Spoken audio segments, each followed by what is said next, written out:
One of the most pervasive misconceptions among preppers is the idea that the wilderness will serve as a reliable sanctuary in times of crisis, kind of like a backup Airbnb.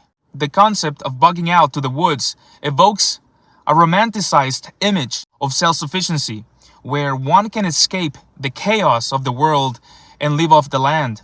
However, this idealized view fails to account for the many dangers of the wild, especially for those who are not well enough prepared. The harsh reality is that the woods are teeming with threats, like wild animals and the unforgiving elements. A single misstep can lead to injury, illness, or worse. It's also worth noting that food sources in the wild are not as abundant or easily accessible as many might believe. For most preppers, surviving in the wilderness without proper training and resources is not a simple or sustainable solution. The woods are not a refuge. They are a battlefield. And guess what? Most preppers are not even thinking about the small things that can get you in the woods.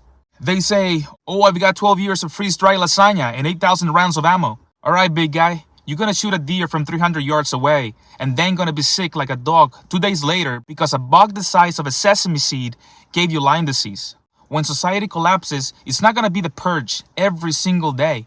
Most of your time will be spent walking through tall grass, sweating, complaining, and somewhere between day 3 of no showers and day 5 of regretting every life choice, you'll start feeling itchy. That's not paranoia, that's a tick. Everyone's planning for Mad Max. Nobody's planning for Little House on the Parasite Prairie. You think you're gonna fight marauders when you're in bed shivering with a 104 fever, hallucinating that your rifle is the Yorkie you had when you were 7.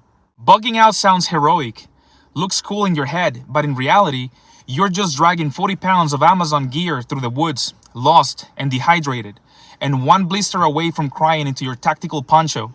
Most people can't walk their dogs without Google Maps, but somehow think that they're gonna navigate the collapse of civilization with a compass that they have never used before, and a survival knife that is mostly good for opening potato chips. Unless you have trained like a Navy SEAL, have an actual destination, and can identify wild edibles without using your phone, you're not bugging out. You're setting up yourself for failure. Bugging out should be your very last resort. Prepare smart, not scared.